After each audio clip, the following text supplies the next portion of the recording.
আসসালামু আলাইকুম। কেমন আছেন সবাই? দেখতে দেখতে রমজান মাস চলে আসছে, আর রমজান মাসকে তো বলা হয় ইবাদতের মৌসুম। তাই আমাদের সবারই উচিত রমজান মাসের এই সময়টা কাজে লাগানো। তাই আজকে আপনাদের সাথে শেয়ার করব পুরো রমজান মাস জুড়ে ডিপ ফ্রিজে রাখা যায় এরকমই একটা ইফতার রেসিপি। তার জন্য দেখতেই পাচ্ছেন আমি এখানে চিকেনের ব্রেস্ট পিস ছোট ছোট টুকরো করে কেটে নিয়েছি। তো আজকে আমি 2 কাপ চিকেন নিয়েছি, সাথে দিয়ে দেবো 2টা কাঁচামরিচ, সেই সাথে দিয়ে দেবো বেশ খানিকটা পরিমাণ ধনেপাতা কুচি, আর দিয়ে দেবো 1 ফালি লেবুর রস। আর এখানে প্রায় 1 টেবিল চামচ পরিমাণ লেবুর রস হয়েছিল। সেই সাথে দিয়ে দেবো 1 চা চামচ পরিমাণ আদা রসুন বাটা, তার সাথে দিয়ে দেবো 1 টেবিল চামচ পরিমাণ টমেটো সস, আর দিয়ে দেবো সয়া সস 1 চা চামচ পরিমাণ, সেই সাথে দিয়ে দেবো একটা ডিম ভেঙে।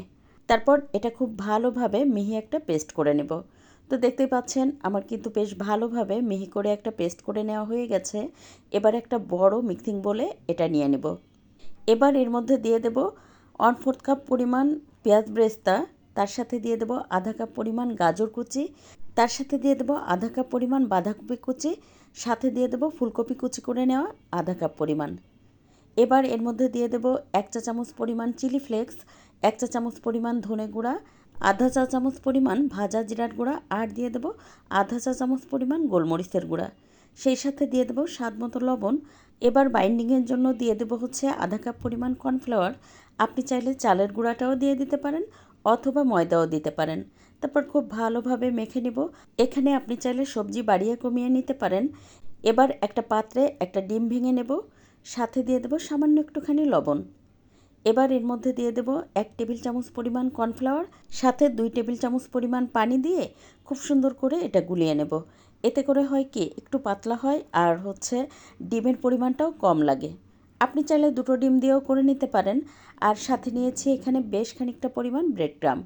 তারপরে এই যে একটু বড় করে আমি এটা যেহেতু তৈরি করব, তাই একটুখানি বেশি করে নিয়ে হাতের সাহায্যে একটা লম্বা শেপ দিয়ে নিচ্ছি। এখানে আপনি আপনার পছন্দ মতো তৈরি করে নিতে পারেন। বাচ্চারা সারাদিন রোজা রাখার পরে একটু ভিন্ন ধরনের ইফতার থাকলে কিন্তু অনেক খুশি হয়ে যায়। সেই কথাই চিন্তা করে কিন্তু আমি একটুখানি এই যে আইসক্রিমের কাঠি দিয়ে তৈরি করে নেব একটু কাটলেটের মতো করে।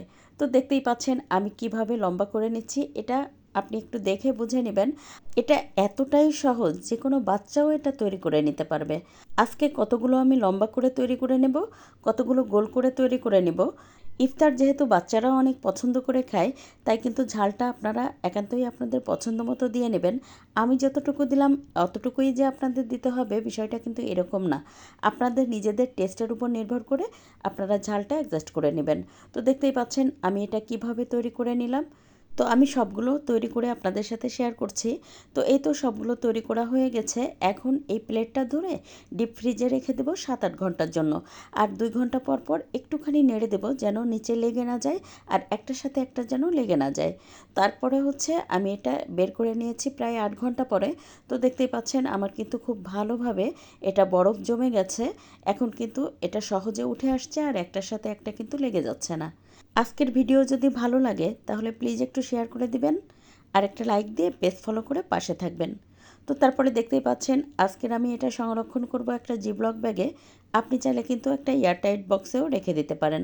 সবগুলো দেওয়া হয়ে গেলে তারপর হাত দিয়ে একটুখানি চেপে ওই যে ব্যাগের ভিতর থেকে বাতাসটা বের করে নিয়ে তারপর আমি খুব ভালোভাবে মুখটা সিল করে রেখে দেব। আর ভাজার জন্য যখন দরকার হবে তখন তেলটা গরম করে শুধুমাত্র বের করে নিয়ে তেলের উপর দিয়ে ভেজে নিলেই হয়ে যাবে। ভাজার আগে তেলটা খুব ভালোভাবে গরম করে নেবেন। তারপর চুলার আঁচটা মিডিয়াম লো করে দিয়ে একটু সময় নিয়ে ভেজে নেবেন। আজ এ পর্যন্ত। কাল আবার নতুন কোনো ভিডিও নিয়ে দেখা হবে ইনশাল্লাহ। সে পর্যন্ত সবাই ভালো থাকবেন, সুস্থ থাকবেন। আল্লাহ হাফেজ।